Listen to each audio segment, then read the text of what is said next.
Bangladesh cricket board ওরফে BCB, আপনারা জানা এটাকে বিসিবি কিংবা বাংলাদেশ ক্রিকেট বোর্ড হিসেবে জানেন, আপনারা ব্যাপারটাকে ভুল জানেন।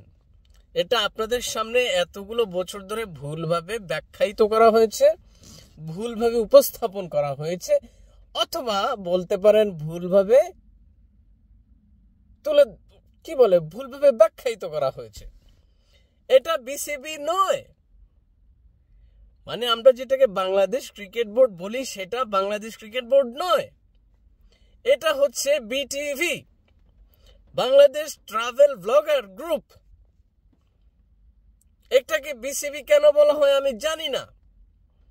এখানের যে কয়েক মাস পর পর 15 সদস্য, 20 সদস্য, 25 সদস্যের একটা স্কোয়াড ঘোষণা করা হয়।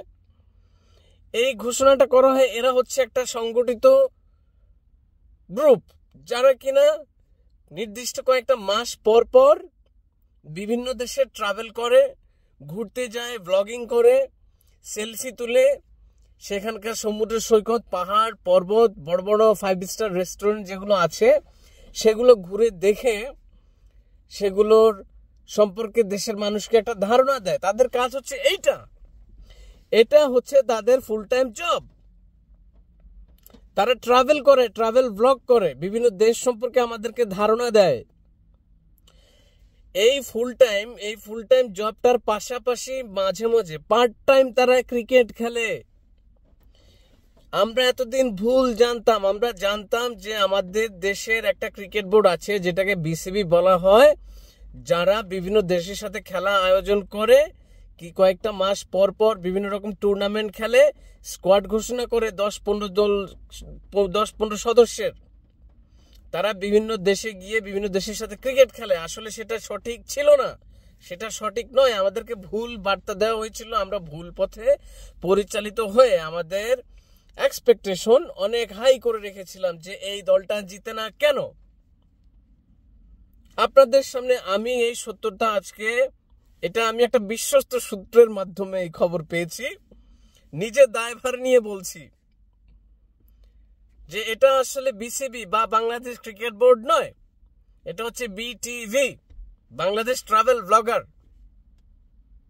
তারা বিভিন্ন দেশে আসলে ট্রাভেল ব্লগ করতে যায়, খাবার দাবার করতে যায়, সেখানকার পাহাড় পর্বত প্রাকৃতিক দৃশ্য সম্পর্কে ধারণা নিতে যায়, ভৌগোলিক ধারণা নিতে যায়। তার মাঝে মাঝে পার্ট টাইম ক্রিকেট খেলে আমাদেরকে একটু বিনোদন দেওয়ার চেষ্টা করে। ওটা তো তাদের ফুল টাইম জব নয়, এটা হচ্ছে তাদের ক্রিকেট খেলাটা হচ্ছে তাদের পার্ট টাইম জব। তাদের ফুল টাইম জবের পাশাপাশি তারা ক্রিকেট খেলে।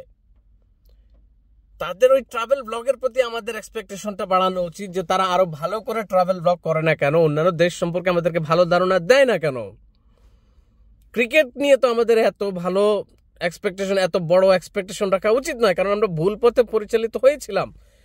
সময় এসেছে সত্য জানার, সত্যকে প্রকাশ করার, সত্যকে সবার মাঝে ছড়িয়ে দেওয়ার। তাই আপনাদের সামনে আমি বিশ্বস্ত সূত্রের মাধ্যমে খবর পেয়ে এই খবরটা জানাচ্ছি যে বাংলাদেশ ট্রাভেল ব্লগার বা বাংলাদেশ ট্রাভেল গ্রুপ, যেটা এতদিন বিসিবি নামে পরিচালিত হতো, সেটা আসলে বিসিবি নয়। তারা মাঝে মধ্যে ক্রিকেট খেলে, তারা পার্ট টাইম যখন সময় পায় তাদের ব্লগিং এর পাশাপাশি তখন তারা ক্রিকেট খেলে। এটা আমাদের জন্য অনেক বড় একটা পাওয়া। সেখানে এত আশা রেখে, এত বেশি তাদেরকে নিয়ে কষ্ট পেয়ে, যে তারা যখন ম্যাচ হেরে যায়, আমেরিকার মতো এত বড় একটা দেশ যেখানে মানুষ ভিসা পায় না, যেতে পারে না, হাজার মানুষের, কোটি মানুষের স্বপ্ন, আমেরিকান ড্রিমস, তারা আমেরিকা যাবে। 7 সাগর 13 নদী পাড়ে দিয়ে আমরা বিভিন্ন দেশ থেকে মানুষ সমুদ্রের ভেসে ভেসে আমেরিকা যায় না, আর তারা বিমানে করে যাচ্ছে। তাহলে তারা কতটা প্রিভিলেজ।